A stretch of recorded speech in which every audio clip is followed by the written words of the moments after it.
Good morning, everyone. This is Generic Fool's Test. Um, I didn't feel like playing Harmful Park this morning. I will come back to it.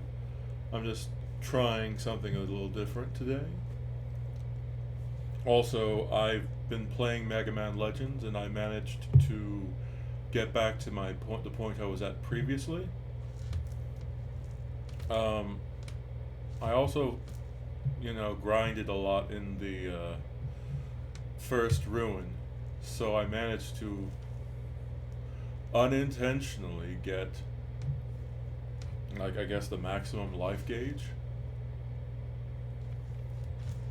Now I've been doing buying the E-tanks, but I decided not to grind all the way for that because I should probably just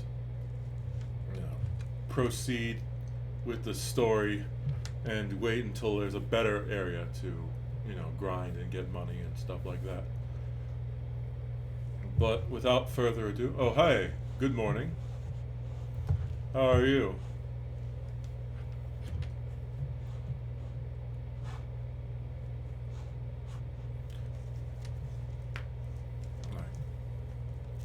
It's good to hear.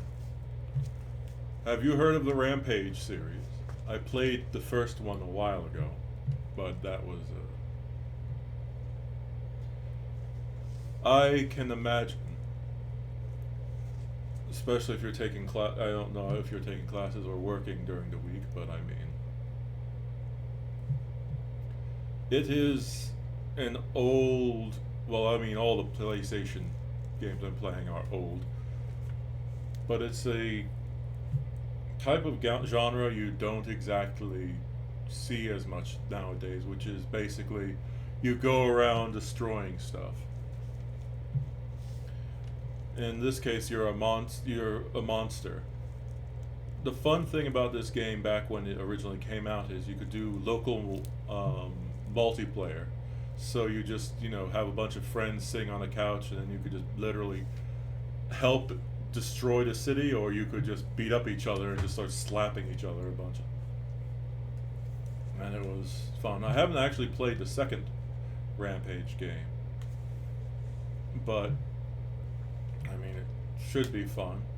The first one's World Tour, and it's the only video I've received a like on, which is funny to me because it's like, according to YouTube, it's the only video I have with a 100% like rating, ratio, because only one person liked it.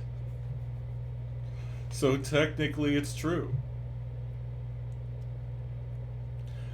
But by that same logic, when it comes to asking people out, I have a 100% accuracy rate. I've asked out a total of 2 people, and they both said yes. Now, if it comes to the people who I was going to ask out, but it turns out that they were either not interested or in the very awkward situation of the person I was about to ask out turned out to be lesbian, then my actual success rate is probably less than 10. Okay, let's be honest, probably less than 1. But by cherry picking the data, you can make it sound like everything's better. Like, the people who say, 50% of the time it works 100% of the time.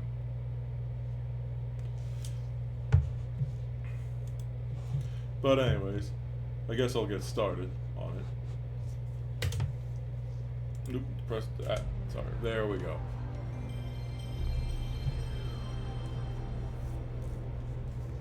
And even then, by that same logic of the people I've dated, one of them cheated on me and the other one ended okay. I mean, also, I'm technically counting the times I asked someone out and I was dating with, when I was an adult. Because, when you're a kid, there's stuff like, yeah, we're dating, what does that mean we do? Okay, let's go to a donut shop and get donuts and play video games. It's not really a date. It's just, little kids, playing around.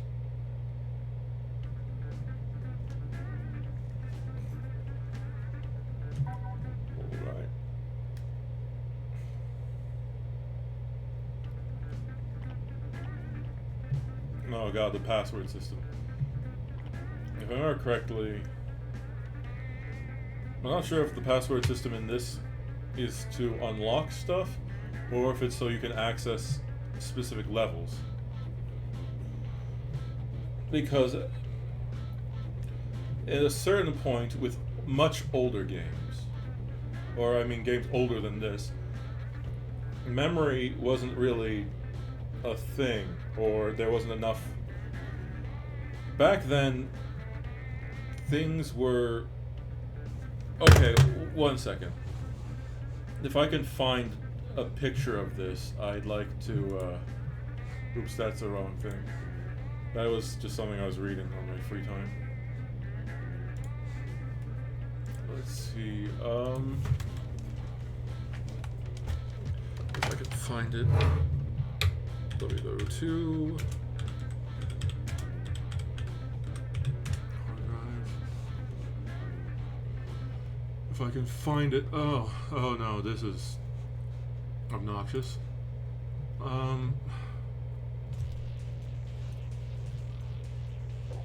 I'll move this to the side and try to just, you know, go here. But that's the game.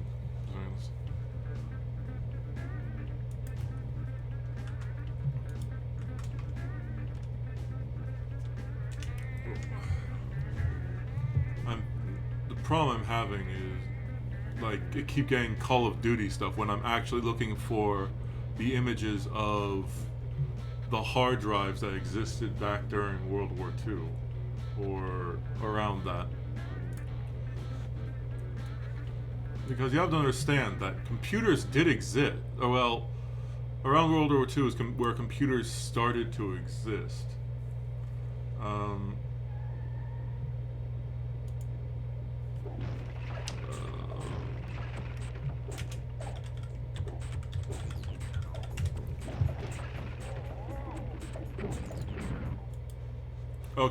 Okay, correction. It was not, like a, it wasn't during World War II, I guess. Or, was it? I don't know. It was, maybe afterwards. So, you see, like here, this is a 5 megabyte hard drive being shipped in 1958, 56. That's not, that whole thing is not, you know, a bunch of hard drives. This is literally a hard drive.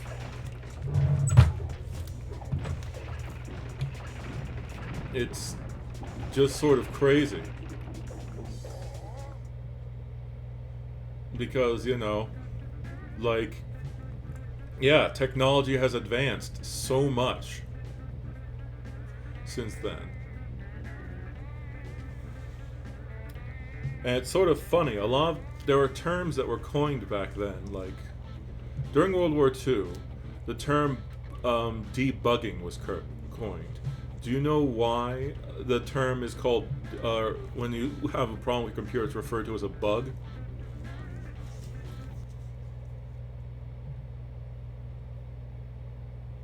Well, that's because the old days, when, like, one time they were trying to figure out what went wrong with the computer that they were using. So they went behind and they found a moth had died, and where it died was causing a problem with how the computer was working. So whenever, you know, a new issue occurred, it's like, well, time to go debugging, to, you know, go through and literally remove actual bugs that potentially died behind and were interfering with things.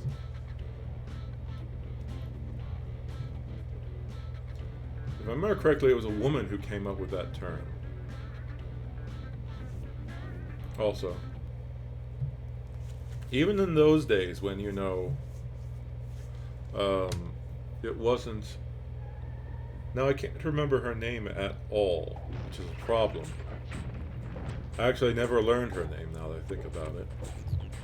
I've just seen her picture and I recognize it because Well, in when I lived in Rockville, Maryland, a long time ago, there was a computer store called Micro Center, and around the store they have a number of influential people who helped, modernize and improve computers. And one of them was of this woman who was wearing a Navy uniform. And yeah, I forgot, I can't remember her name. But yeah, it's sort of cool. Oh, well, either way, I'm supposed to be playing this game. Sorry about that. Alright. Time to go on a rampage. Oh, I was also talking about the password thing. In older games, since they couldn't create save files, you'd literally, when you ended the game or got a game over, you would get a password so that you could resume from where you were. And this was sort of what functioned as what existed before save files. Just literally, you'd get a password, and that's how you could resume your progress in the game. Because, well, it would, as I said, literally just be a password to the level where you were. Let's see. But in this one, it says it has saved games. Ooh, it had 3 players. Wait, why didn't it allow 4? The original PlayStation 1 had only 2 controllers.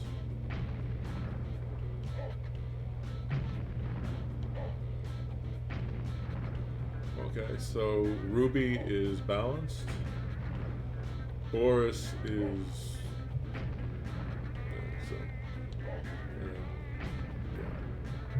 Ruby's balanced. Power type. And then Curtis is speed. I guess I'll be balanced. Oh yeah, I think the passwords are too. Oh, I have to rescue George. He's one of the main the characters you could pick in the first game.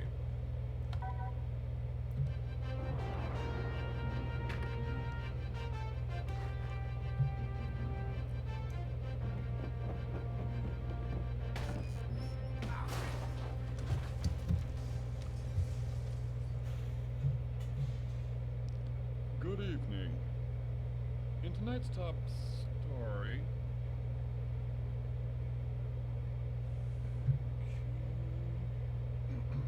In tonight's top story, the capstone of the Empire State Building was set today. Reconstruction of the world's major cities has now been completed.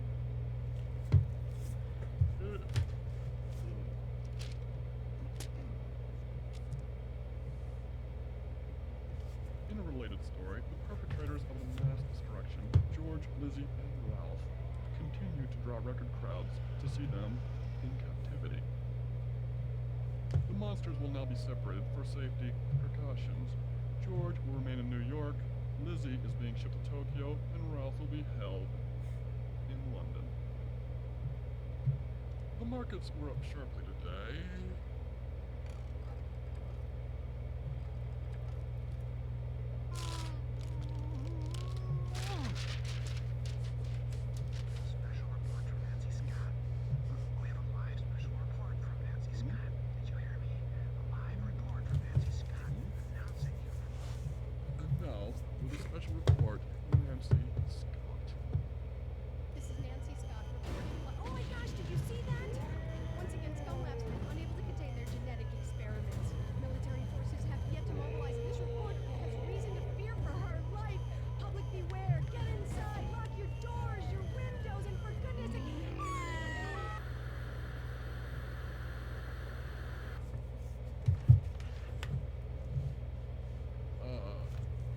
Thank you for that report, Nancy.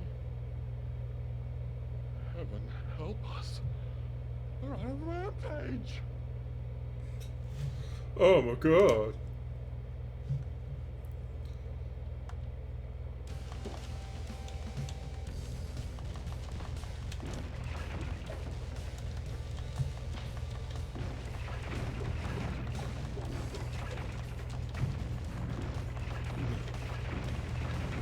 Well, yeah, it's a very simple premise, this game. Just destroy stuff.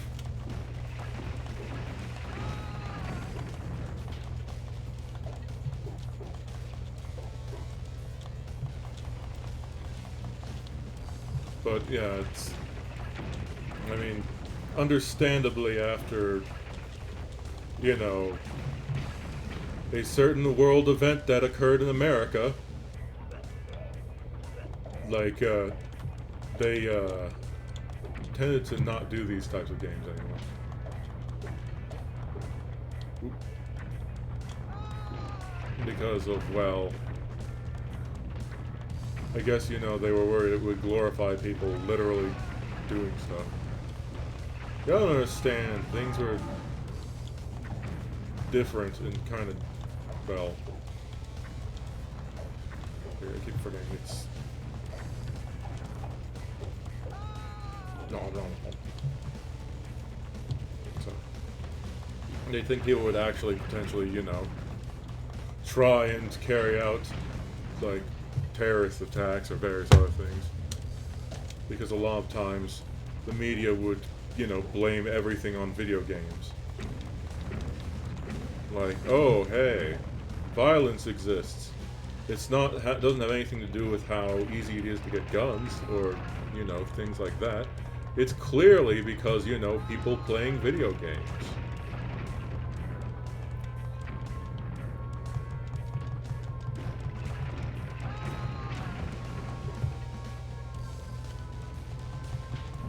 I don't know if you're in America or if you've or if you've ever, you know, come here. One, the amount of, in most places of America, there's a big exaggeration about how bad things actually are here. I mean, don't get me wrong, things could definitely improve here, but it is, well, you know, the Republicans, or not even, okay, well, no, Fox News and other alt-right news agencies always act like, oh, violence is increasing everywhere, everything is terrible, and then, you know, it's like, hey, why is it that things are so bad, or what could be causing these issues? And then it's just like, don't bother looking into that.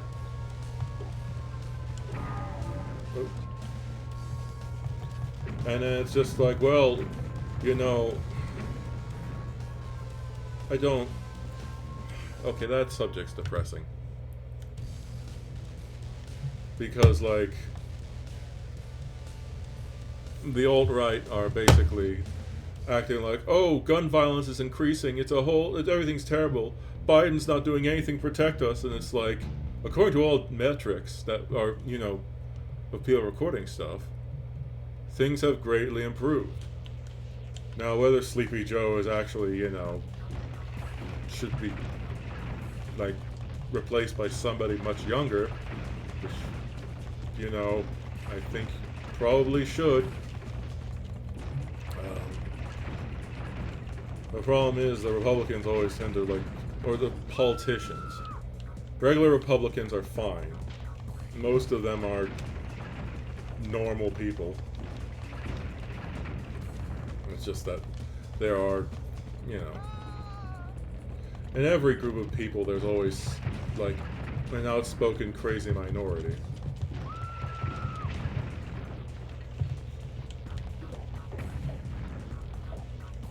But yeah. But basically, Republican politicians have, while complaining about violence and stuff like that, done everything they can to ensure that it's as easy as possible for anyone to get a hold of weapons. Like, it's to the point of where they've made it easy for terrorists to get access to. Okay, I don't want to talk about that because that will require clarification. And I don't want this to turn into that kind of stream. But yeah, it's crazy.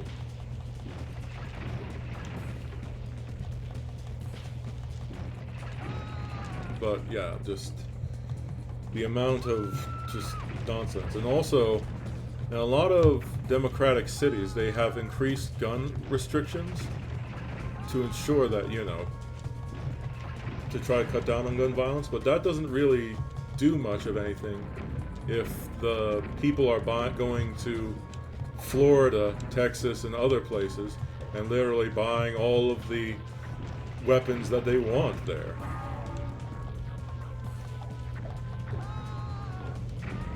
It also says something when literal cartels are buying their guns here. Don't you think that's crazy? It's just like, oh, why is there gun? Like, it's the Democrats' fault for the gun violence. What do you mean? What should we figure out where the guns are coming from? No, not at all. That's not important.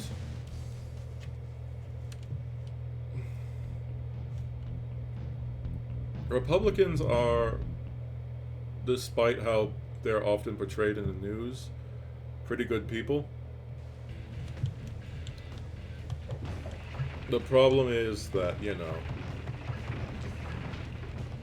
just their politicians are spineless people who will basically do whatever and say whatever they want or whatever they think will help them get reelected.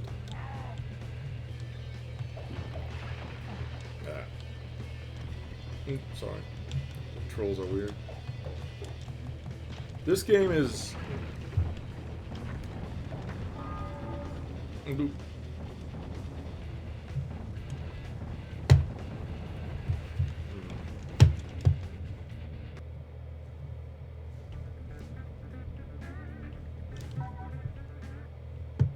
Now this game is much... me playing it on my own is not exactly the best way to do this. This is more fun when you do, with a group with friends and or.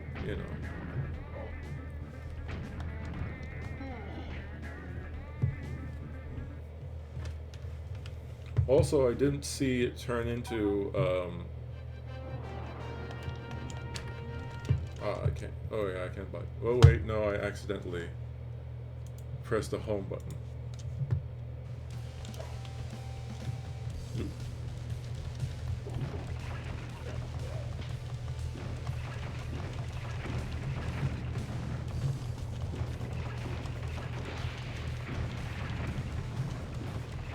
But, yeah. Their politicians are just insufferable. I mean, all politicians are. But, for example, the Republican politicians will go on and on about, we need to support the troops, supporting freedom and all that other stuff. And then literally everything they do is to try and, cut the budget for supporting veterans, do a bunch of stuff like that, and then, they'll talk like, we're the only ones who are willing to help you, and then they need to be literally blackmailed into supporting, the people who risk their lives to help this country. For example, I guess this relates to the certain event I was talking about before. As I mentioned, a lot of these types of games where you just go on a rampage and destroy stuff are no longer quite, they basically were killed by 9/11. And it relates to what I was talking about before because, the Republican politicians keep trying to defund the support for 9/11 first responders. Which, that's just crazy. Of course, they will whenever the first responders come by, they want to use them to, go, hell, hey, look, we're getting... Oh, sorry, that. Sometimes you can actually pick up that stuff and use it to increase score. Yeah. But otherwise, they basically will, defund it, and it's just really not fun. It's just, it's horrible. A lot of the people who, you know, were the first responders ended up suffering terribly because of all of the asbestos and various other things they were exposed to. And then, of course, you know, the Republicans are like, oh, yes, you know, we need to do something. And then behind closed doors, they're like, we're going to cut all funding. So, which is why, rather than just saying, hey, let's have a bill that just says, until these people die, we make sure that they are comfortable and they are able to, you know, afford to pay for the ridiculously expensive American healthcare system. But, you know, they're like, nope, we'll just do it for 2 or 3 years. And then we'll try to, you know, make it so that it doesn't get passed next time. The main reason why the first responders keep getting their, well, keep getting money for their and support is because of literally Jon Stewart. Every time the bill's about to expire, he literally goes down to DC with a bunch of the first responders and just starts bugging the Republicans there and saying, hey, I'm here again. You better pass the budget. Because I don't know if this is quite well portrayed outside of the country, but one of the main arguments that Republican politicians make is that government does not work. And, well, you have to understand that one of the reasons why the government doesn't work is because they're literally doing everything they can to stop it.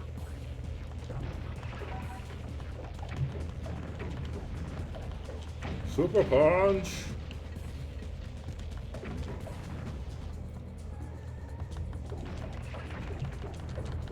Oh, it's gone.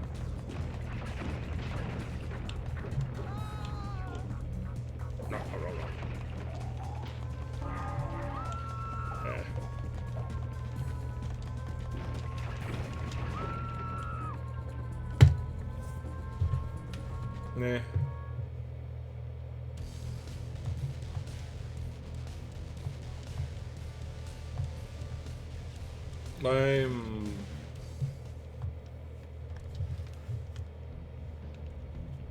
I'm sorry for getting political.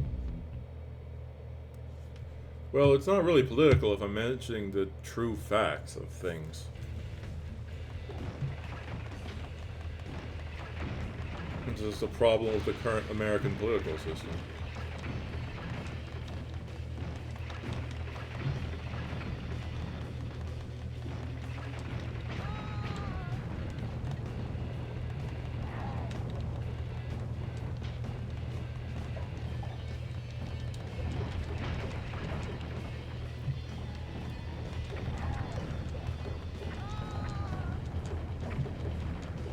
I'll try to keep politics out of this.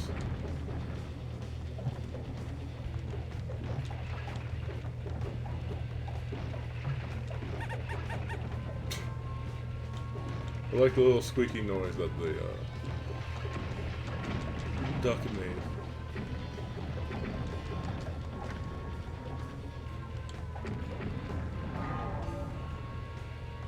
But I think I'm going to stop talking about that stuff because it's not fun.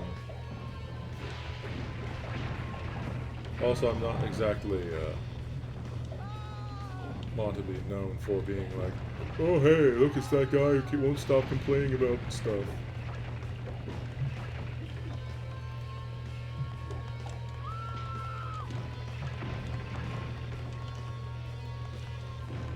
And either way, I think it's probably more amusing to listen to other things I talk about, like, have you been to Chicago?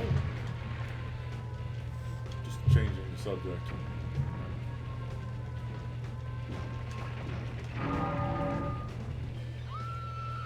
That was awful. Oh, alright. If there's a Man, I am doing terribly at this.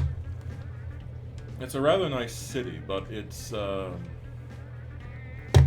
bit expensive from compared to where I live, or where I live, and also in Maryland, or at least I think. So it does have like some nice museums, like the Museum of Science and Industry, I believe it's called.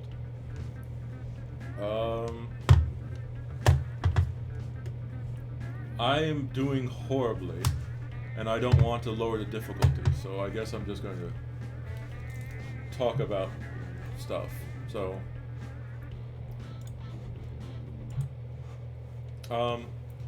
well, there's some. Wait, no, damn. All right. So basically, I went to Chicago a little while ago with my father, and had a good time. There was I went to the Museum of Science and Industry, which is a good museum, but the problem I have with it is that one, you have to pay to get in, and that's not okay. Oh, I'm going to have to apologize first of all for that. Which, when I was growing up, I lived near enough to DC to where I could take the metro to go to the Smithsonian museums. You know about the Smithsonian museums?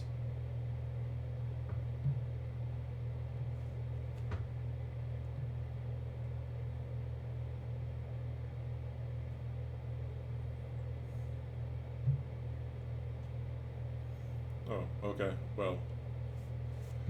Well, think of it this way. They are free, completely free museums. You can go and you can just go in the museum. You don't need to pay for it to visit any exhibits.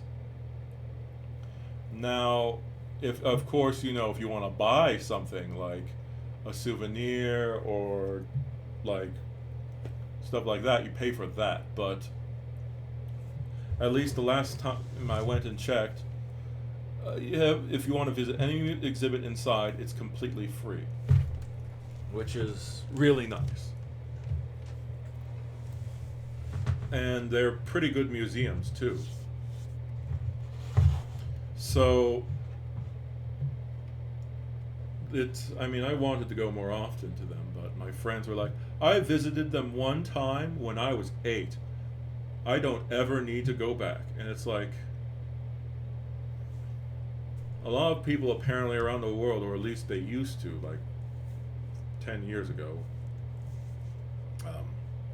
would make trips specifically to go to this DC to visit the Smithsonian museums, because there's a number of them, like the Air and Space, and I just realized I forgot the names of the others. Like, I could point them out and I know what they look like, but I just realized I never bothered finding out the names. I know the Air and Space Museum because that one's simple. It's the one which has aircraft and space vehicles and satellites inside of it.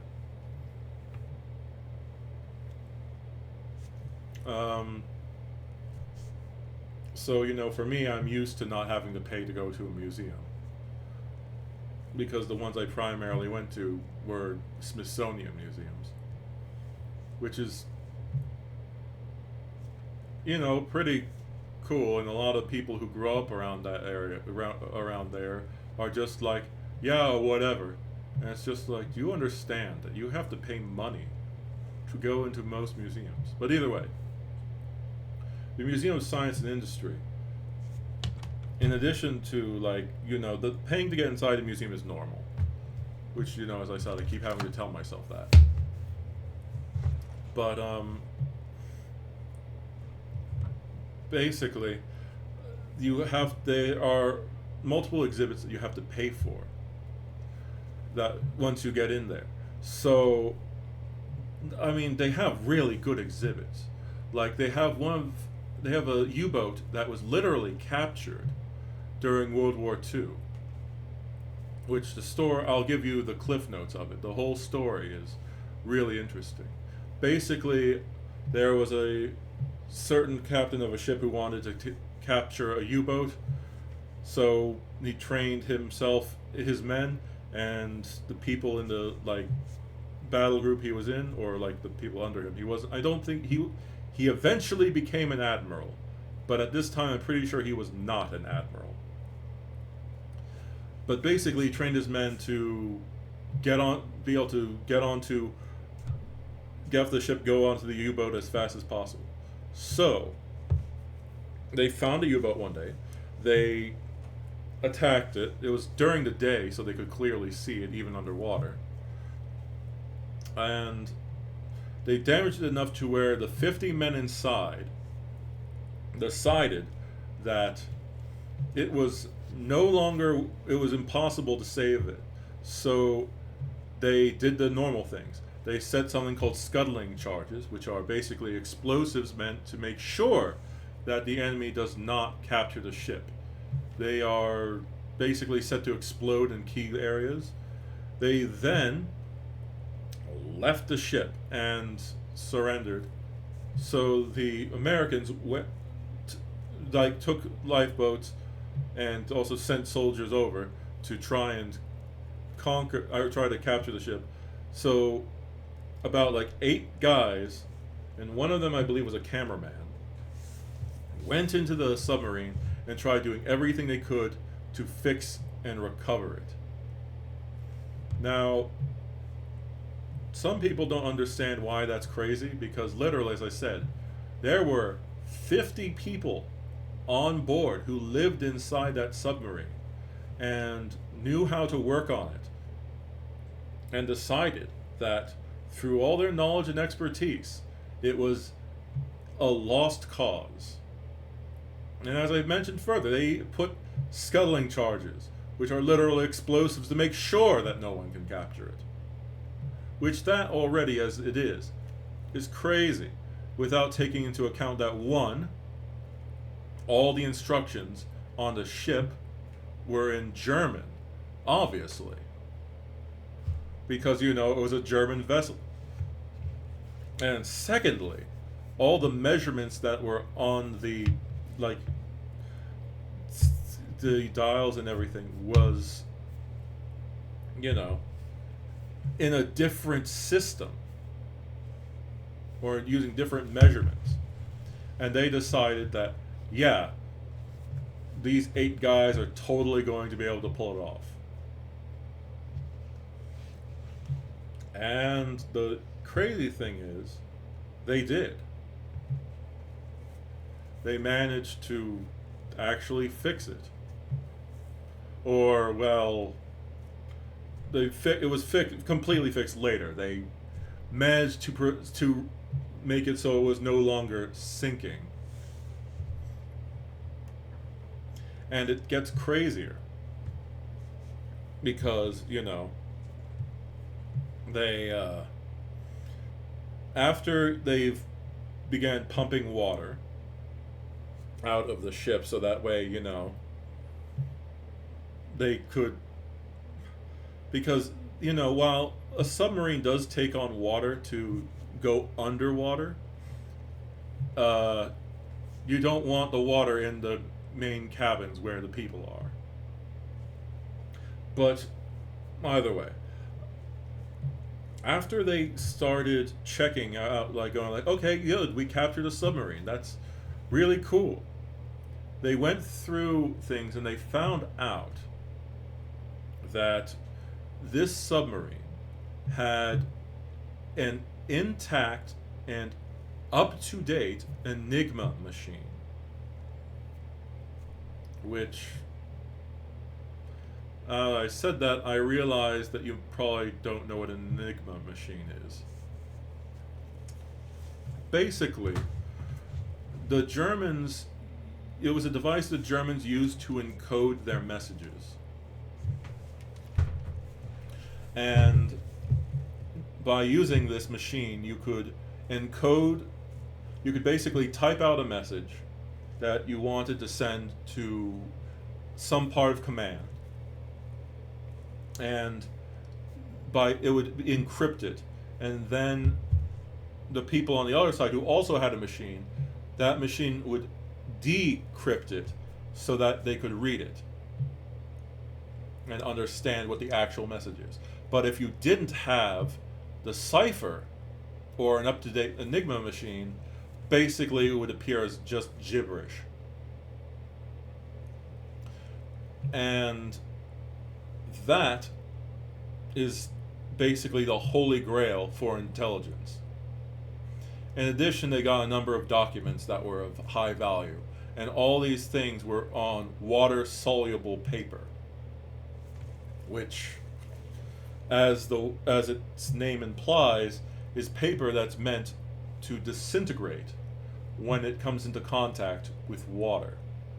It's to ensure that in the event of the ship sinking, people can't just recover all the important documents.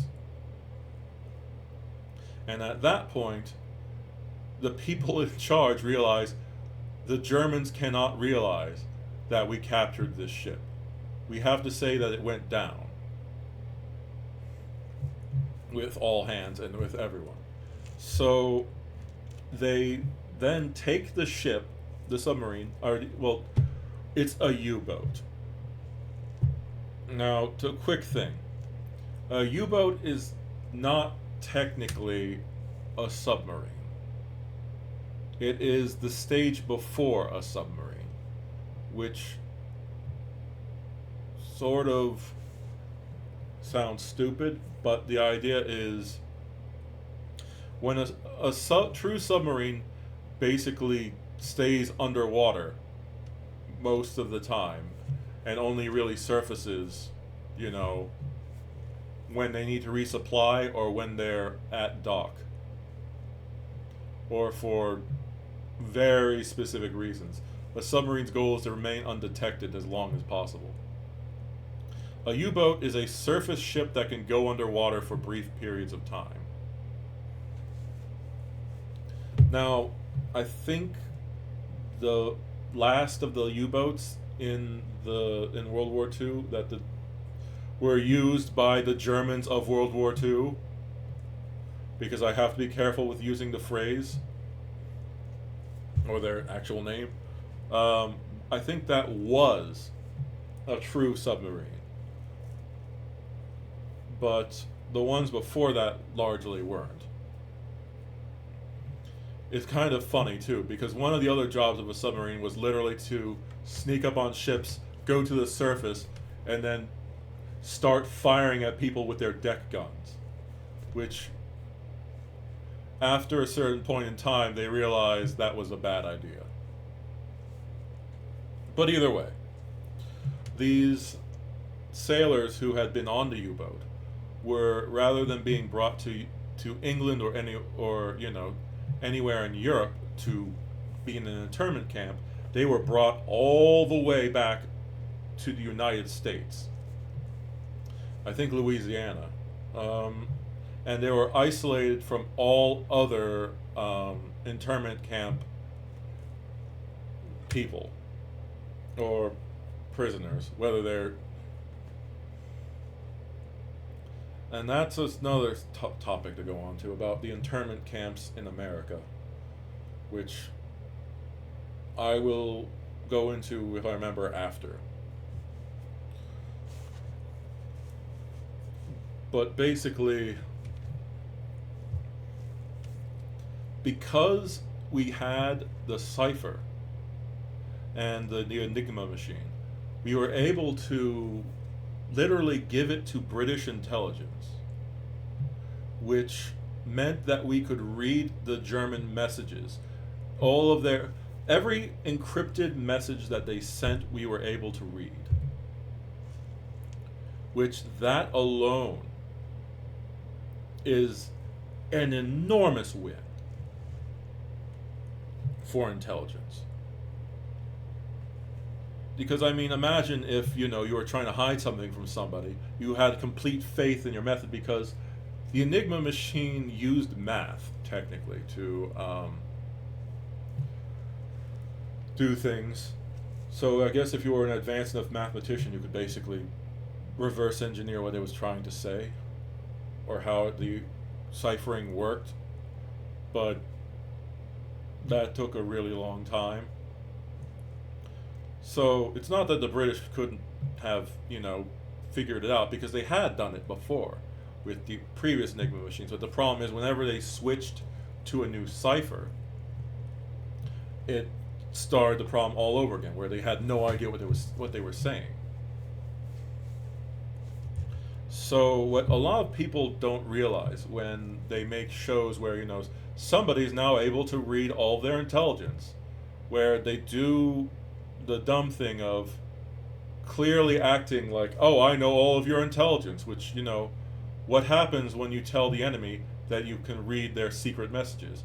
They change the ciphers, they change everything that they use, so your thing no longer works. Which then leads up to, basically, they had to try to take advantage of the data that they now had, without giving up the fact that they had that knowledge. Because the longer it was until the Germans replaced their code or changed the cipher they were using, that meant that the longer we could basically mine their data. Also, to ensure that people didn't realize that, the submarine, we had captured their submarine.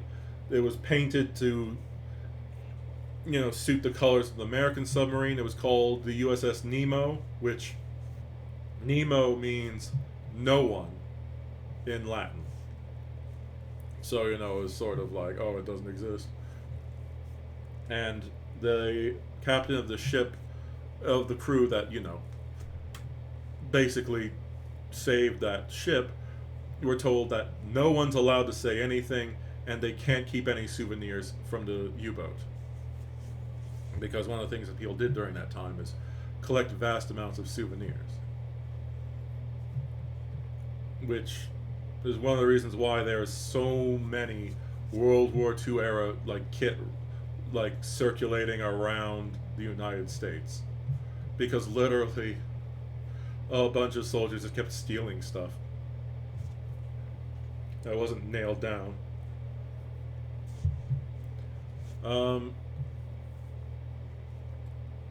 But anyways, after Germany was defeated, and we were trying to maintain interest in the war so that we could go against Japan, it's kind of funny, because although us declaring war on Japan is what caused us to really get fully involved in the war, it is, people were just like, oh, isn't Germany the bigger threat? I don't really feel like I want to do it. So people would stop buying war bonds, which was needed to fund basically the war effort. So at that point they were like, now that Germany was no longer an issue, they were like, oh yeah, we captured this German submarine.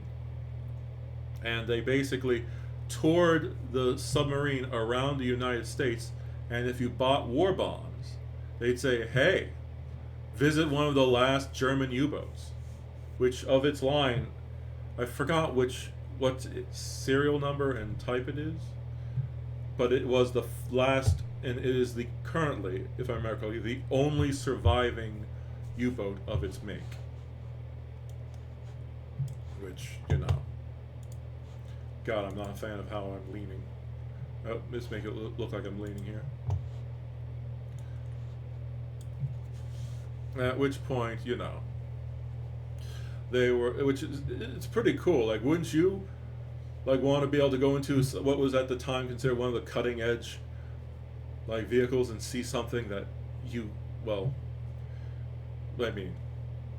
it's neat. I mean, nowadays probably not. People that wouldn't care as much.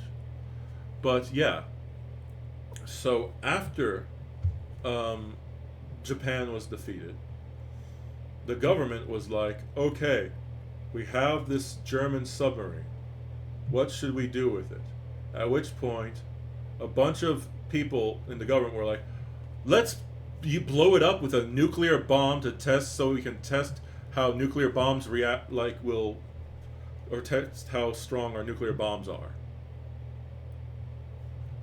Which there's a lot of hero ships of World War II that we had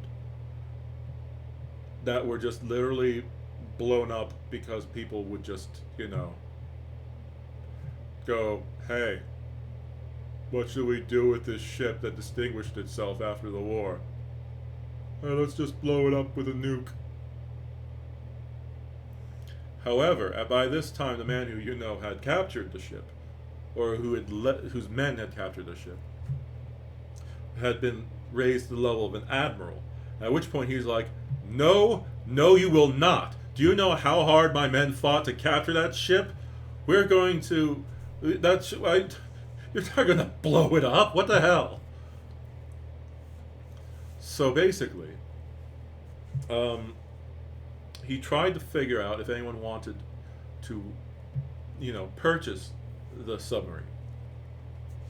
And the city of Chicago decided that they wanted it.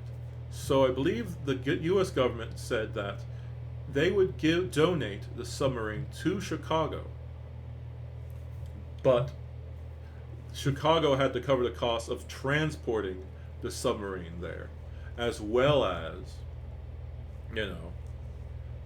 bringing it ashore. So this submarine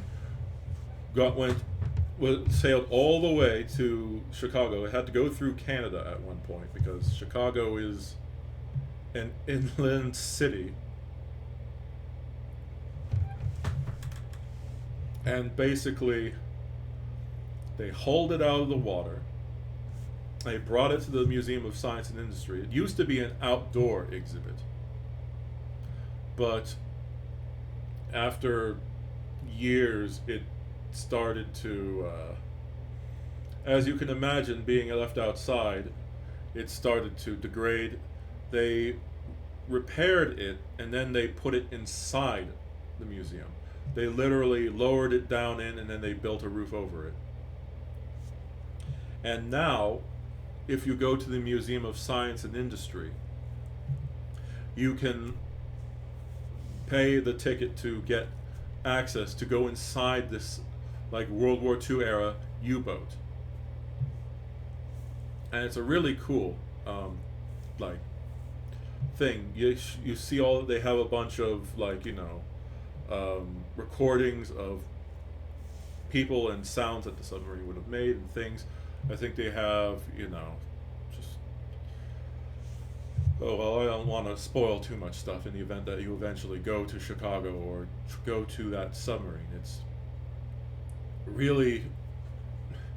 a really fun exhibit. And it's sort of interesting to see just how, small everything is. Because you have to understand that when you see a submarine, or, well, even the U-boat in this case, when you see it, you think, yeah, there's plenty of space for people to fit inside, but you have to understand that the outside appearance of the submarine doesn't reflect how much space is on the inside.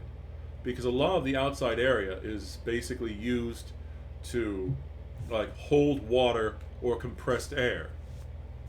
Because that's how the submarines will literally surface. When submarines surface by basically, well, depending on how fast. If they're doing, the slow surface, then they're slowly using compressed air to expel water from the tanks inside the submarine. But when you see that sudden rise, that's because they just violently use all the compressed air to push out all the water at once. That's why it suddenly becomes so light that it lunges out of the water. Oops. But yeah, it's really just, it's a really fascinating exhibit. I'd recommend you go visit it if you have the chance. although it's kind of pricey. You see, if you're a citizen, if you're if you live in Chicago, it's cheaper to go to the museum. But if you're a tourist, then you're paying the premium prices. We have other interesting exhibits, like, as I said, I couldn't really go to all the exhibits because, we had to pay for them. We would have had to pay for each of them. There are parts of the museum you can visit without after having only paid the entry fee. But a lot of the stuff which is supposed to be, the really interesting stuff is stuff which you have to pay for. One of the other places I visited in that museum was the coal mine exhibit, where they literally took a bunch of stuff from a coal mine and put it inside the museum. So you can see, like, various industrial mining equipment, see what it would have been like to actually be in a coal mine. And it might not sound interesting, but I thought it was actually kind of interesting. I mean, to me, the submarine was a lot more interesting, but it's still a pretty good exhibit. Though, I guess what interested me most about Chicago, though, is the food, because I love trying and, like, eating food a lot. So, one second, just going to, yes, check it out. Let's see. Wait, alright.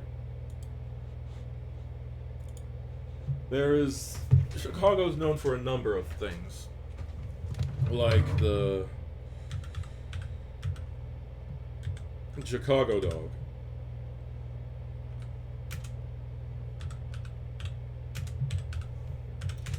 Or what is also known now as the garden dog. Like, alright. As you can see, this is a garden dog. And the funny thing is, I'm not a huge fan of tomatoes or, well, I tried this because I was curious and I thought, like, I'm probably not going to like it terribly much because it looks like they're overcomplicating a hot dog. But actually, it was really good. Which is something that I found shocking. They also have one with a actual sausage, but yeah. They have, like, a pickle spear, which is, like that thing there. They have these little peppers. They have onions. They have this, like, the neon green relish. They have tomato slices. And, of course, onions, too. Mustard is also something that they use, and as I said, it's pretty good. There are other things there, like, of course, I'm sure you've heard of deep dish pizza, right?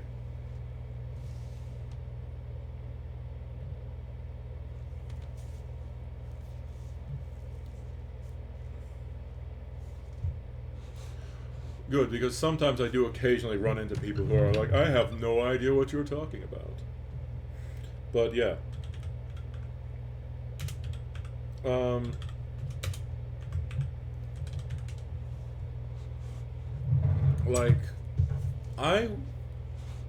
There are several places that are recommended when you go to Chicago for deep dish. The place I went to is a place called, one second. Oh, I put my feet up on my desk and then almost fell off my desk. That would have been amusing. Like Lou Malnati's.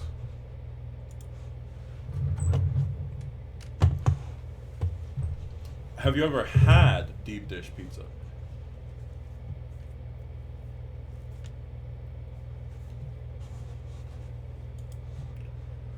I guess I'll go here to like all. No, don't. I do not want you to keep track of my location.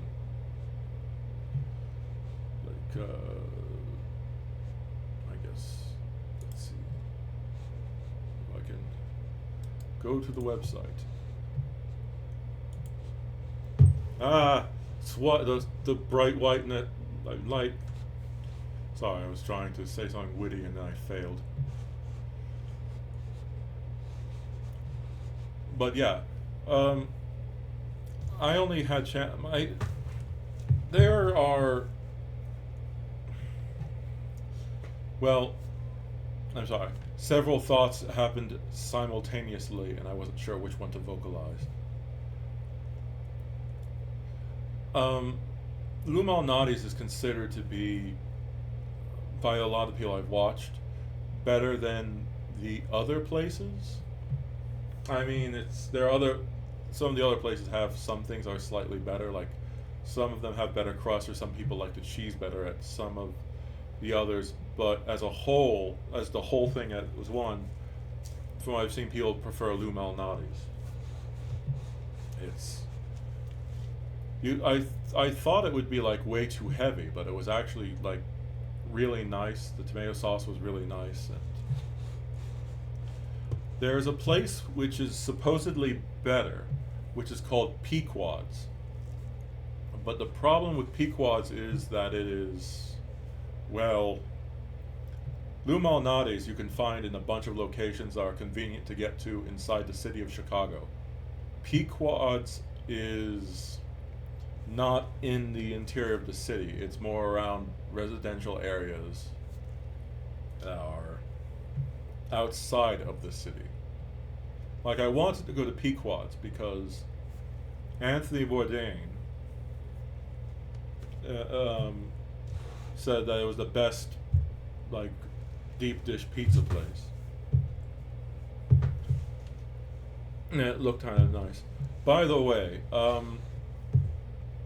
apparently most Chicagoans don't even really eat deep dish pizza because they prefer the other kind of Chicago pizza, which is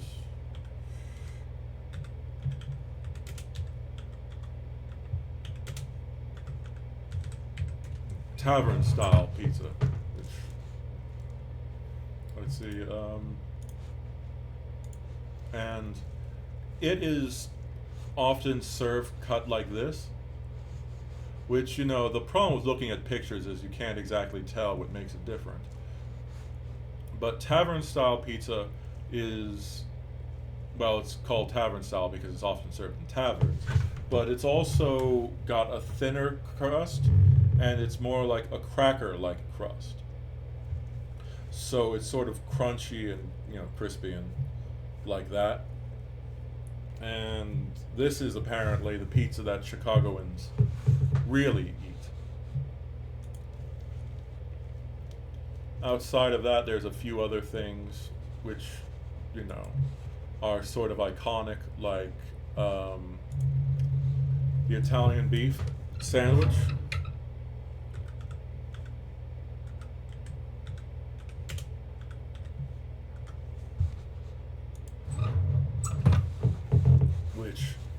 Have you heard of the Italian beef sandwich? It's somewhat famous for the dip.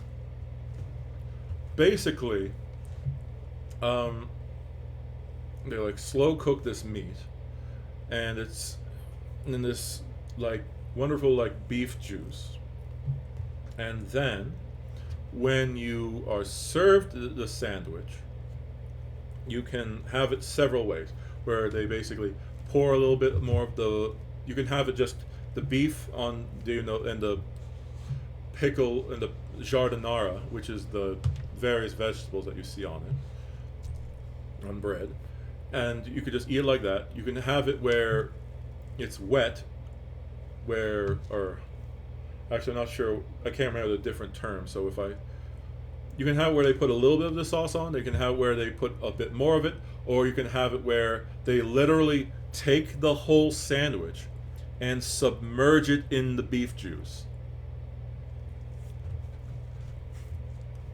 And it sounds weird, but it's actually really, really good.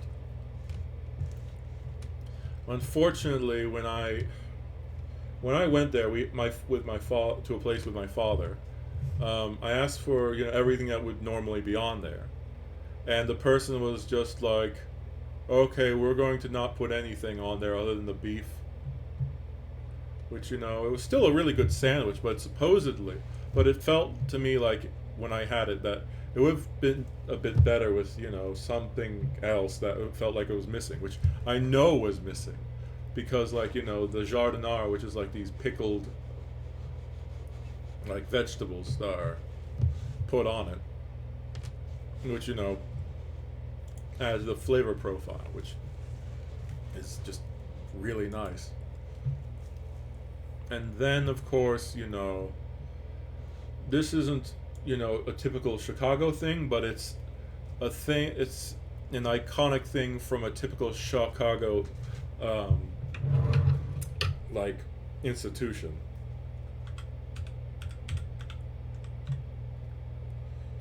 Portillo's is sort of like, oh god, I didn't mean to, I hit caps lock on. Oh well.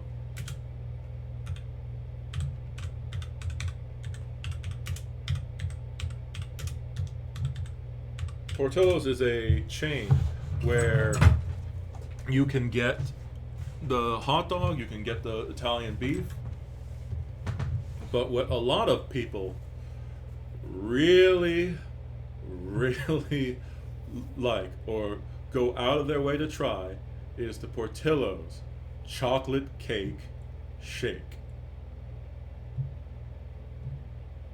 Now, I don't know if you're just listening to me in the background or watching, but if you're actually looking at the page, you can see they sell chocolate cake at Portillo's, and you can just like buy a slice, or you can have them blend an entire big old slice of cake and make into a shake. And now I regret that I didn't get to try it, but everyone I've seen who's like online who's tried it, yeah. So does that mean that you wouldn't want to try it? It's supposedly really, really good and thick.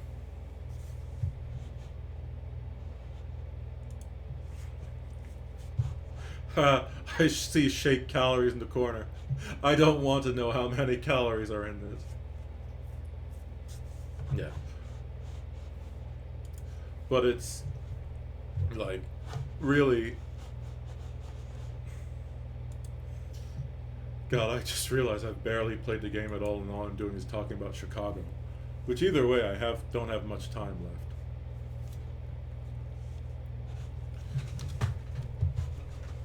Alright, so just going to change the title briefly. So, plays the game.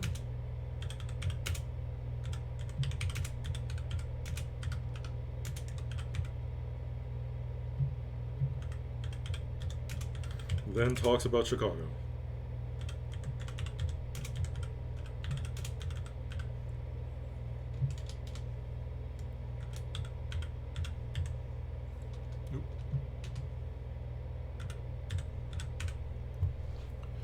But yeah, there's a lot of like, I'm trying to think about any other things. Like, there's a lot of stuff. Like, Chicago is a good food city. Trying to think if there was. Well, I guess I should probably go look at Portillo's. So that way I can. Oh, well, actually. Yeah, I guess I'll just do this. Portillo's is known across the country for its savory hot dogs and crispy French fries. But most Chicagoans know that Portillo's best kept secret is its cake shake. It's a shake, and it's Portillo's chocolate cake at once. It's amazing. It's an evil idea. I don't know who came up with it. Thumbs up. Love it. The Portillo's location here in Summit, Illinois is known as the chain's sweetest subway. In this location, depending on the day, we're going to go through anywhere from 60 to 200 of these a day, probably. On the weekends, we sometimes make Oh my God. over 100 cakes on a Saturday morning. That's Kara Oh, in the- Krebs. She's been with Okay. Portillo's for 9 years and has been making the cakes and cake shakes ever since she started working here. It's extremely chocolatey and decadent. It's very moist. Very delicious. People are still shocked when you tell them, hey, we bake these on site fresh. The cake mix starts with its dry ingredients: baking cocoa flour, baking powder, and baking soda. There's always been this rumor that Portillo's cake has mayo in it to make it so moist. I ain't no culinary expert, but I heard mayo is a big thing on that. Can you dispel those rumors if it isn't true? I can't tell you what the secret ingredient is. Okay. Someone might kill me. No, I'm just kidding. The real Actually, the thing about mayonnaise is that it is an ingredient that some people use, and as much as people go like, ew, mayonnaise in a cake? Or mayonnaise in baked goods? What's wrong with you? But, I mean, you know what mayonnaise is? Mayonnaise is basically just eggs mixed with oil. So, you know, the mayo that, also I'm pretty sure the mayo that a lot of the times when they are used in baked goods, when it is occasionally used, it's not like the same mayo that you'd put on a sandwich, I don't think. But anyway. secret is in the mixing. Portillo's mixes the batter at 3 different rates: low, medium, and then high. This is to incorporate deep pockets of air into the mixture to give it that famous fluffy texture. When it gets towards the end, you kind of get the start of that smell of chocolate cake. You're like, oh, it's almost done. It's Portillo's chocolate cake time. You got to check on it towards the end, about 28 to 29 minutes, because nobody wants overcooked chocolate cake. So when the cakes come out of the oven, we've got to pop them out of the pan so they can finish their cooling so they don't overcook in there. So we're going to just give it a good hearty tap on the side, and then we're going to flip it into our hand. Let's do And then we're PTSD going to about take it and work. we're going to put it on this cooling I rack work in a here. baker, yeah. And then we so, can frost it because we don't want melty frosting. The frosting that goes on a Portillo's chocolate cake is not homemade and is in fact just your traditional classic fudge frosting. So we're going to first put a tiny little dot on the bottom to help the cake stick. Yeah. And then we're going to flip it upside down so that the finished product has a more even look and so the 2 pieces stick together. So we're almost making a hamburger out of the cake. And then what we're going to do is we're going to take our first pound of frosting and we're going to spread it out as evenly as we can. Oh my And god. did you say pound of frosting? I did. Okay, so There's- there's 2 pounds of frosting. 2 pounds of frosting I did not on know every that. Portillo's chocolate cake. Wow. Oh Jesus. And then we're going to take our second pound of Okay, well you're frosting. not eating a whole cake. And we're going to so put it that's- on top and wrap that's it around all the sides. But we're not really going for perfection, we're going for homemade. I'm not into sweets, but this is This good. is very good. All along that I've been going to Portillo's, I usually get a piece of chocolate cake. So you have to eat beef Yeah. and beer and cake in that order, though. It's good. It's I good. like it. Yes. Their frosting really does it. Some Yeah, cakes it's just kind of like too whippy or something. And it's Yeah, just I'm not a big fan of like the whipped cream, so the frosting kind of does it. And just the cake itself, It's super moist. It's moist and spongy. Over the over the counter. you want your lunches done? And then of course, after making It that hits the cake, spot every time. I remember as a kid, at all of our family parties, we would have Portillo's cake. The cake itself isn't as overwhelmingly sweet as you would think it would be based on what we saw in the kitchen. Based on It's like, 2 pounds again, of a subtle frosting. taste of chocolate, and the frosting is really what adds the sweetness to it. There's enough frosting to last you the entire cake. This is literally the perfect guilty pleasure for anyone wanting to eat their feelings. This is it. But you can't just eat Portillo's chocolate cake. You gotta try their cake shake. According to Kara, back when Portillo's started making Gina Portillo's cake recipe, they could only serve them the day they were made, because that's about how long they stayed fresh for. So a manager by the name of Dale Phillips thought it would be a great idea to utilize the leftovers. They started putting pieces of cake into a cake shake and they started selling it and it's been a success ever since. We're gonna grab our cup. We're gonna give it a tiny little bit of shake mix in the bottom. And what is that shake mix? Vanilla ice cream, pretty much. We're gonna take our whole piece of cake. Well, yes, I'll totally announce to entire you on your The video entire piece what of cake. our secret That's ingredients is, so that We're gonna anyone put can it make all in this cup Totally. with this little bit of vanilla ice cream. Okay. The moment people find out that we put a piece of cake in a shake, their mind is blown. My mind was blown too. Like, yeah. I'm from Chicago, and I feel like a lot of people don't even know that Portillo's has a cake shake. No, they don't. And I only equate the cake shake to Portillo's. So the whole thing is gonna go in. We're gonna make sure they get all their delicious frosting. This is why I love Chicago. Then we're gonna even add some of our chocolate Oh, syrup. okay. So it's chocolate on top. We're gonna add a little more shake mix. A little bit on the I'd bottom. still so try the it, but cake it's too doesn't get much. Stuck in the bottom, and then you just get big chunks, and then a little bit more, and then we're gonna mix. It's gonna break up some of the chunks of that piece of cake that's in there, so you can actually drink it through a straw or with your spoon on the side. You want to be able to have somebody drink this in their car If when you they're want leaving cake the and you can't drive-through. chew, just get You want a this. little bit of thick chunks in there just for a bite, but not a lot. And then we're gonna put a little more on to top it off, Okay. and then we're gonna mix. And voila, chocolate cake shake. It's chewy. It's good. That's good. It's good. Now I don't know. So, I mean, I everyone, like it when you get the chunks in there, and especially if it's like tries the it, chunks says of it's frosting. amazing. Oh. Yeah, chunks just gotta suck extra hard. The rumors are true. They do indeed put an entire cake slice into the cake shake, which is amazing.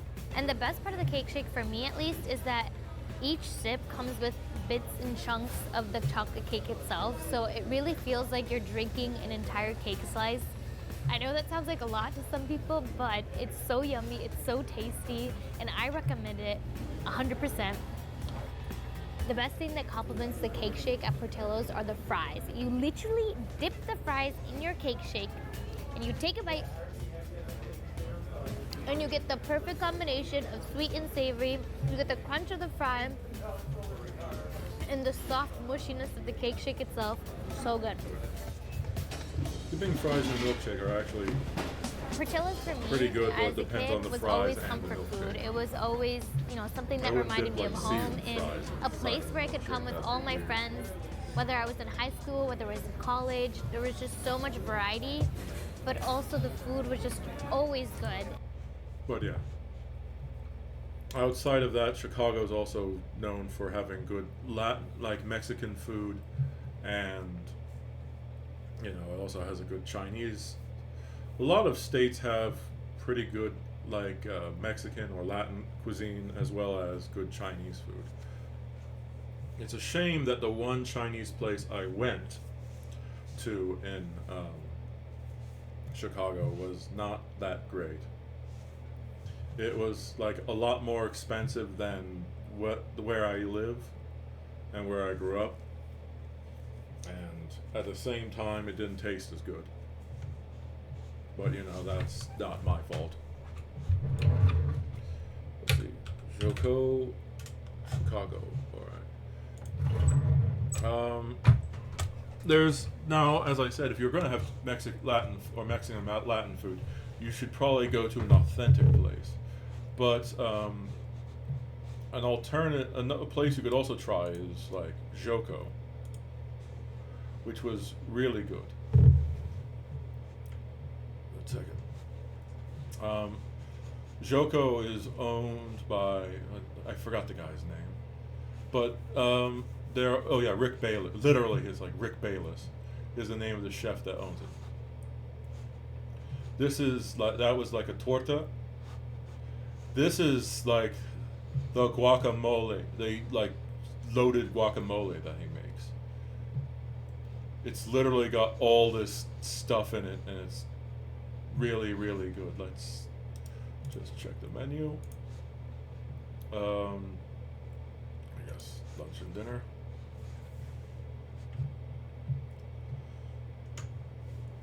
Like my father had the pork belly and chili Colorado torta, which is like pork belly braised in a New Mexico chili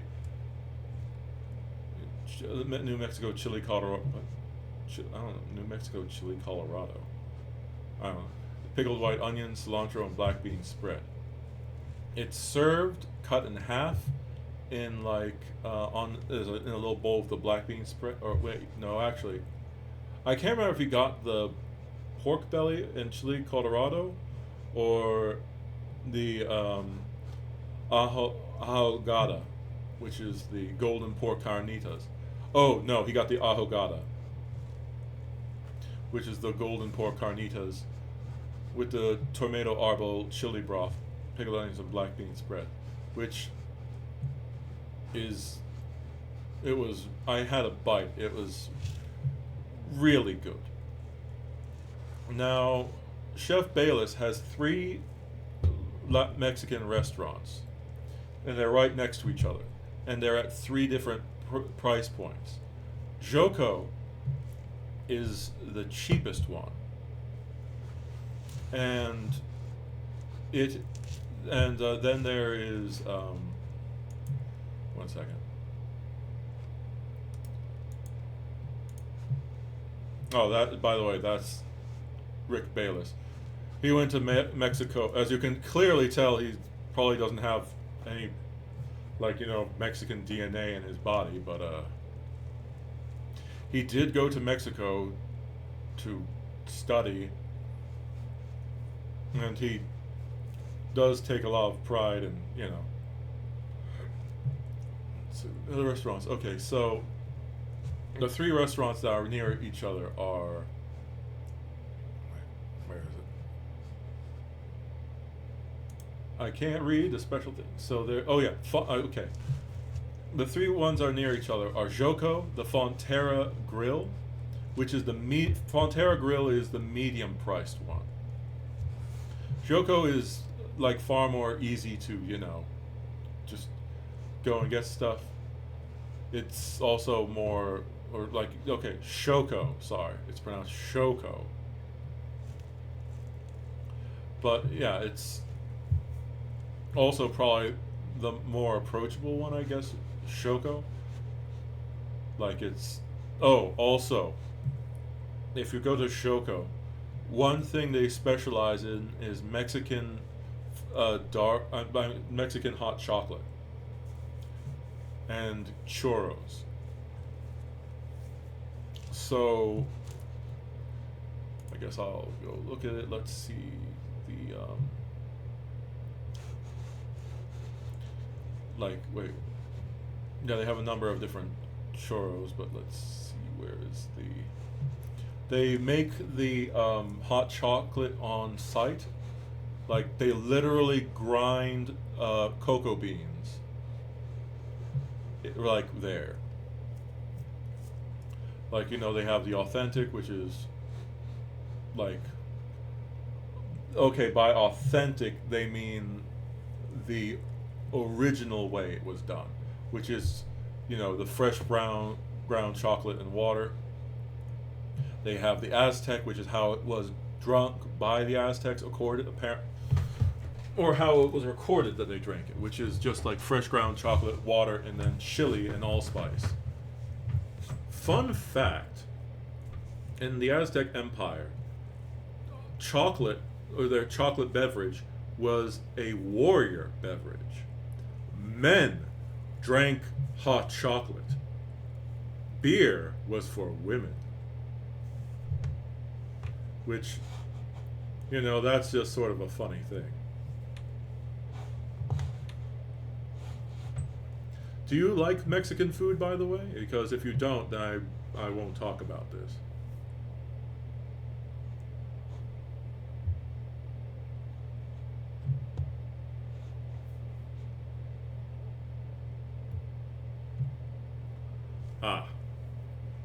Well, if you're not in the North or South America, getting access to good Mexican food can be difficult.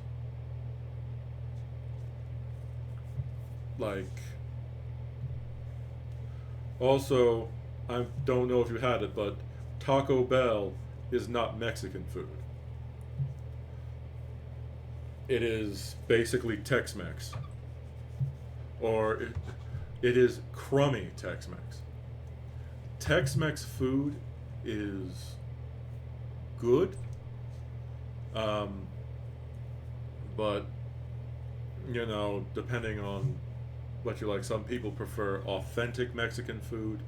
The problem is that, like Chinese cuisine, Mexican cuisine is based upon regions and what region you are in, or you know, location. Like in Mexican cuisine that's near to the sea, or you know, like, or ocean, it is a lot more fish based, while the stuff in the mountains is more like meat based.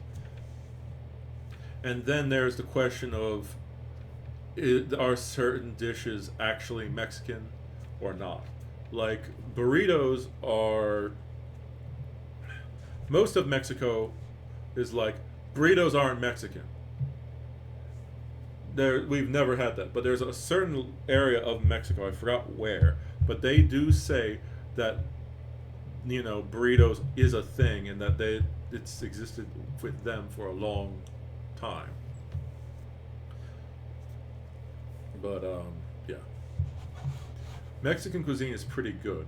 Just be aware, sometimes it can be like spicy depending on who's making it. Though I do have to say that a lot of the stuff that you'll get at Mexican restaurants is, you know, stuff like tacos and burritos or quesadillas. Which, it's not that people don't eat them, it's just that there's so much more cuisine to it. As I mentioned, they have tortas, which are literally just Mexican sandwiches. Which, like, I believe this is a torta. Like, okay, let's see if I can find the thing that my father had. Like, these, of course, are tacos. I assume you've seen tacos before.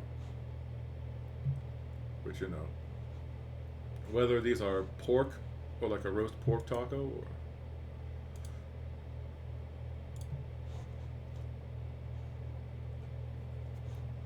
This is also probably a torta? I don't know. I think they have non-torta sandwiches. I can't remember if torta is literally just that. But of course, they're also known for guacamole, which mole in Spanish means sauce, which can be confusing to some people because, you know, when you talk about mole, for people who do know a bit of stuff about Mexican food, they assume that whenever, you know, you say mole, they are talking about the chocolate-based mole, which it's a savory sauce. It's a mixture of chocolate, like a dark chocolate, and spices. And you usually cook meat in it. And it's mole negra, or rather like black mole, or dark mole, I can't remember which one. But the most famous mole, of course, is guacamole, which, you know, is something that a lot of people don't seem to understand. And then when I tell people that, it's just like, what's the most popular mole? And it's like, in the world, oh, well, you know, no, guacamole. And it's like, that's not a mole. It's like, it's literally in the name. It's literally just a mole.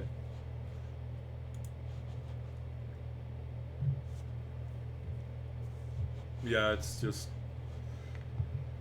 you know, it's sort of funny. There are things that people will get very serious about, even though they don't understand or know a topic.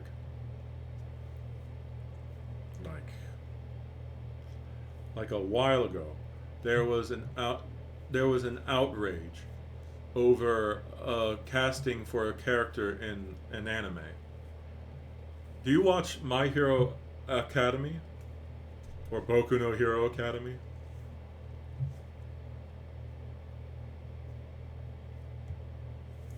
You know the rabbit heroine, right? Well, as she has a darker skin tone. Yeah, her. Now, when they heard the English voice actor speak, there was an outrage because they were like, "How dare you hire a white voice actress to voice a clearly black woman?" And the people were getting an outrage over this. And you want to know what the absolute dumbest thing about all of this was?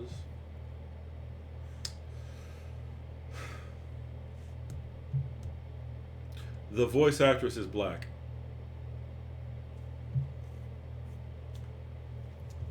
They didn't even bother looking to see what her ethnicity was. They were just like, "How dare you hire a white woman?" It's like, what the hell are you talking about? This is clearly a black woman. And then it's just like, well, she's not speaking hood speak.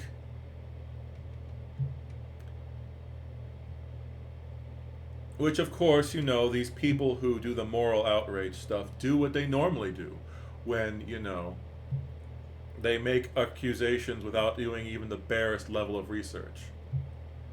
It's not their fault that they try to make a big deal and, potentially ruin someone's life over something they didn't bother looking into, that they're acting like is so important to them. It's everyone else's fault. If you're black, why don't you speak the way they do? And, those old hood movies or things were about, like, gangs. Yeah, like, why don't you use hood speak? And it's just like, oh, okay, that's racist.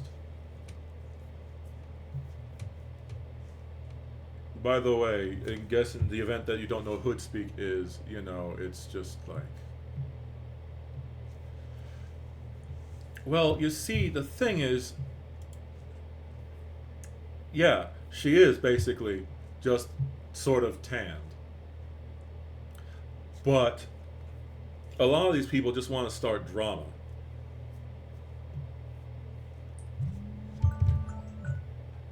So, they'll literally just whine and complain about anything.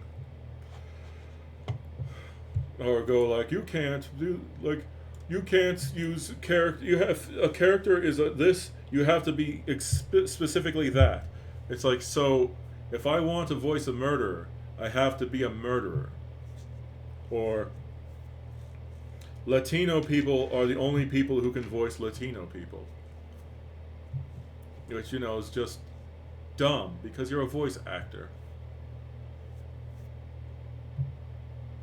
And also, the most stupid thing is that, by that logic, the only people who can voice trans characters are trans people. Which, that one, there aren't that many trans voice actors. And then two, there aren't that many trans characters. So basically, by doing that, it's just like, hey, fuck you, you can't get a job. It's like that coworker I told you about, where he was just like, hey, you know what we need to do to make sure that black people get treated right? We need to put them in a place where they can be separated from white people. And it's like, that's segregation. That's literal racism.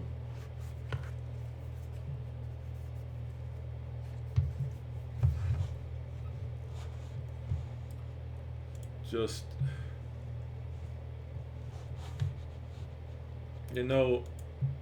I hate sounding like an old man, which, at this point I guess some people would still consider me sort of young, but it is like, I'm going to now complain about the youth now. Though it's not really just their fault, it's just the way things are going now. the way a bunch of sites glorify things is now that you're encouraged to make an ass of yourself. Combine that with the fact that nowadays, at least in America, you can't punish people really. Did your kid do something bad? Oh no, you can't punish him. You might traumatize your kid. Now, by saying that, I don't mean like you should, like, oh, your kid accidentally knocked a salt container over, but the top was on so no salt fell. Time to take the baseball bat, beat that kid into submission. He needs to know his place! Or something like that, just like, you know.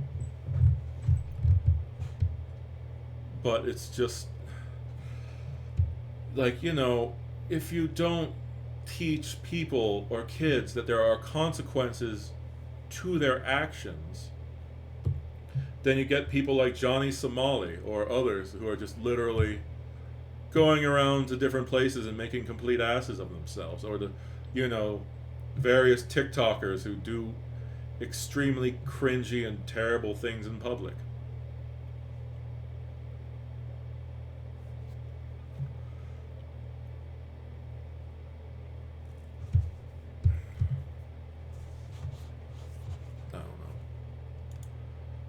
I probably, with all my complaints, I sound probably like I'm an alt-right person, but I'm actually very heavily into the left. It just annoys me. Like, with how sort of dumb a lot of that stuff is. Like, representation is very important. But what's more important than just, you know, spamming it is to do good representation. And what's more important is not to poison the well. So, you know, a lot of these people my theory is that the reason why story writing used to be better is because in the old day, and back in the past, they cared about writing stories correctly and doing stuff like that. And, you know, they were, you know, basing things on life and actual things like that. But then the bad fan fiction writers from the early days of fan fictions came around, and they were like, hey, I think I'm a master story writer. And then basically Hollywood and a lot of creative industries are now flooded by basically the bad story writers from when I was in high school. And because, you know, people are so worried about hurting everyone's feelings, they just never told the person, like, no, your idea is terrible. Change your story. So now, you know, they're like, my story is flawless. There's nothing wrong with it. The only reason you could possibly not like my massively boring story is because you're a bigot.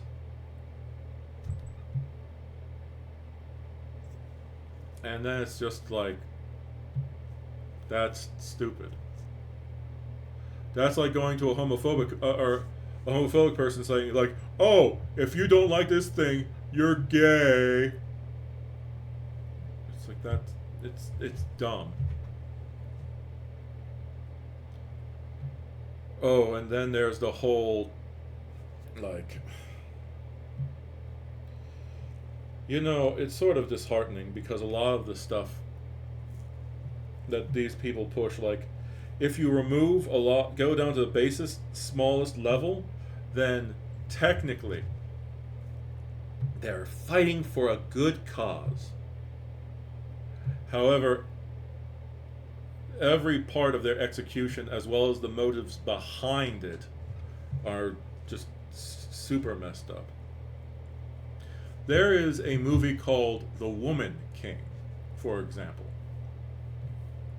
Now, it's supposed to be a historical movie about a tribe in Africa which had female warriors. Now, according, if you watch the movie, it is just like, oh, the women warriors were better than the Europeans, and the Europeans literally raided Africa to, like, you know, steal a bunch of slaves, and this one like African like kingdom did everything it could to fight slavery and protect the freedoms of the African people.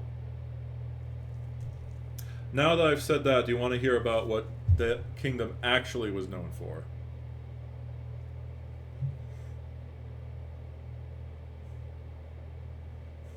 Because it's so dumb. It was a slave empire. The women warriors, if I remember correctly, were basically like a harem for the king. And the one time they fought against Europeans, they were annihilated. And if I remember, one of the reasons why the Europeans fought them is because Europe was basically like, you know, we're not really big fans of this whole slave thing anymore. But this kingdom basically went all in on slavery and enslaving its neighbors. Because one thing that people don't talk about is, because the problem is there's sort of a myth pushed towards slavery. Slavery was awful, first off. I'm just saying that because I know there'll be somebody who's going to try to label me as somebody who's going like, well, you know, it wasn't that bad. No, it's terrible practice. Everything's worse. But basically, in this time, medicine wasn't great, and diseases were everywhere. So Europeans did not like going to Africa. If they went to Africa, all they were doing is going to these slave kingdoms and going, we will buy some slaves, we want to get out of here immediately, we don't want to die of disease. Which, you know, that's true. So they literally just go and buy slaves and run away. They aren't... I'm going to say this because it's true, like a technicality. Most European nations did not go to Africa to raid and steal slaves. The Portuguese did. But for everyone else, it wasn't a viable thing to do, and a danger of dying of African diseases. Because, you know, back then, things were a lot more dangerous. You could die from a cut. Penicillin wasn't invented back then. And here's the other thing, like, people, the way they talk about slavery, it's like, since the inception, we basically used black people as slaves. Like, that's not true. Until we were able to sail across the sea, slaves were basically whoever was nearby. Most of human history, slaves were people that were local that you did not like. One of the reasons why they started bringing slaves to the New World, or America, or like black slaves specifically, is because they ran out of Jewish children.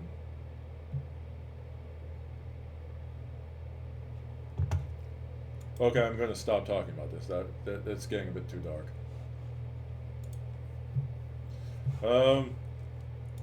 Yeah, sorry about that. I also, now that I think about it, I should probably go. I ended it on a bad note. I'm sorry. But, oh yeah, the main point, like, in that movie, they kept talking about, like, glorifying it. And the first actress, I'm just going to finish the talk about that movie, the bad one. The first actress they wanted to play the role of the Woman King looked at the history, saw what was actually happening, and was like, no, I will not play this role. Because, you know, it's like, they were literally like taking a Hitler-like character and basically trying to glorify them. because they were not white, and and women were involved, which is just like so stupid. And they're trying to play it off like it's a historical document, like this is the true thing. It's totally not something that we pulled out our ass or are lying about. And then, of course, the people who did that also did a Cleopatra movie where they made Cleopatra black, which, it's well documented she's not. And the reason why Cleopatra's black is because, well, Egypt is in Africa. Because they seem to think that everyone in Africa is black. Which, North Africa contains a lot of Muslim people. Like, my mother's family is from North Africa, and they are not, most of them don't have a really dark skin tone. Some of them do, but I mean, like, it's just dumb. And then, of course, you have to understand that for the people of Egypt, Cleopatra is an important historical figure. So, what do you think happened when these people were like, hey, this is not okay. You're taking somebody who's an important historical figure of ours and using them to suit your narrative.